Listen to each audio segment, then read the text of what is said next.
പുൽവാമ ഭീകരാക്രമണവുമായി ബന്ധപ്പെട്ട് കോൺഗ്രസ് വീണ്ടും പുലിവാലിലായിരിക്കുന്നു. പുൽവാമ ആക്രമണം സർക്കാരും പാകിസ്ഥാനും തമ്മിലുള്ള ഒത്തുകളിയാണെന്ന് കോൺഗ്രസ് നേതാവും രാജ്യസഭാ എംപിയുമായ VK ഹരിപ്രസാദ് പറയുന്നു. പരാമർശത്തിനെതിരെ രൂക്ഷമായ പ്രതിഷേധമാണ് പല ഭാഗത്തുനിന്നും ഉയരുന്നത്. പരാമർശത്തെ അത്യന്തം നിന്ദാവഹവും ലജ്ഞാവഹവുമെന്ന് BJP നേതൃത്വം വിലയിരുത്തി. രാജ്യത്ത് തീവ്രവാദം വളർത്തുന്നതിൽ മുഖ്യ പങ്ക് വഹിക്കുന്നത് കോൺഗ്രസ് നേതൃത്വമാണ്. ഇത്തരം മ്ലേച്ഛമായ പരാമർശങ്ങൾ നടത്തുന്നതിന് മുമ്പ് സ്വയം വിലയിരുത്തണമെന്ന് BJP സംസ്ഥാന ജനറൽ സെക്രട്ടറി N രവികുമാർ പ്രതികരിച്ചു.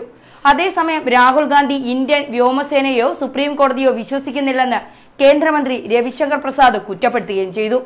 റഫേൽ കരാറിൽ രാഹുൽ ഗാന്ധി പ്രധാനമന്ത്രി നരേന്ദ്രമോദിയെ വിമർശിച്ചതിനെതിരെ പ്രതികരിക്കുകയായിരുന്നു അദ്ദേഹം. എന്നാൽ കഴിഞ്ഞ ദിവസം കോൺഗ്രസിലെ മറ്റൊരു നേതാവ് പുൽവാമ ആക്രമണം അപകടമാണെന്ന പരാമർശവുമായി രംഗത്തെത്തിയിരുന്നു. കോൺഗ്രസിലെ മുതിർന്ന നേതാവ് ദിഗ്വിജയ് സിംഗ് ആണ് ഇതുമായി ബന്ധപ്പെട്ട് രംഗത്തെത്തിയത്. ഈ പരാമർശത്തിന്റെ പേരിൽ രാജ്യദ്രോഹി എന്നുവരെയുള്ള വാർത്തകൾ അദ്ദേഹത്തിനെതിരെ വന്നിരുന്നു. സൈന്യത്തിന്റെ ധീരത ചോദ്യം ചെയ്യുകയാണ് ദിഗ്വിജയ് എന്ന് പ്രധാനമന്ത്രിയും കേന്ദ്രമന്ത്രിമാരും ആരോപിച്ചിരുന്നു. വ്യോമസേന പാകിസ്ഥാനിലെ ബലാക്കോട്ടിൽ നടത്തിയ വ്യോമാക്രമണവുമായി ബന്ധപ്പെട്ട് ഹിന്ദിയിൽ നടത്തിയ ട്വീറ്റുകൾക്കിടെയാണ് പുൽവാമ ആക്രമണത്തെ അപകടമെന്ന് ദിഗ്വിജയ് സിംഗ് വിശേഷിപ്പിച്ചത്. ബില്ലാദിനെ സമാധാനത്തിന്റെ വക്താവായി ചിത്രീകരിച്ച വ്യക്തിയാണ് ഇന്ന് പുൽവാമ ഭീകരാക്രമണത്തെ അപകടമെന്ന് വിശേഷിപ്പിക്കുന്നതെന്ന് പ്രധാനമന്ത്രി നരേന്ദ്രമോദി ദിഗ്വിജയ് സിംഗിനെതിരെ ആരോപിച്ചിരുന്നു. ജെയ്ഷെ മുഹമ്മദിന്റെ ഭീകര ക്യാമ്പുകൾക്ക് നേരെ ഇന്ത്യൻ വ്യോമസേന ആക്രമണം നടത്തിയത് വിശ്വസിക്കാൻ ബുദ്ധിമുട്ടുള്ള കുറച്ചുപേർ രാജ്യത്തുണ്ടെന്നും പ്രധാനമന്ത്രി പറഞ്ഞിരുന്നു.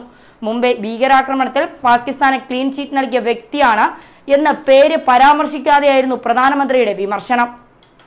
ദശകങ്ങളോളം നമ്മുടെ രാജ്യം ഭരിച്ചവരാണ് ഇന്ന് നമ്മുടെ സൈന്യത്തിന്റെ കഴിവിനെ ചോദ്യം ചെയ്യുന്നത്, പ്രത്യേകിച്ച് മധ്യപ്രദേശിൽ നിന്നുള്ള നേതാവ്.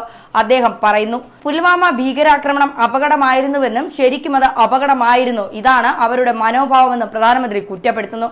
എന്തായാലും കോൺഗ്രസിന്റെ രണ്ട് നേതാക്കളുടെ ഇത്തരം പരാമർശങ്ങൾ നിരവധി വിമർശനങ്ങളാണ് കോൺഗ്രസിനെ വിളിച്ചു വരുത്തിയിരിക്കുന്നത്. ന്യൂസ് ഡെസ്ക് മലയാളി വാർത്ത.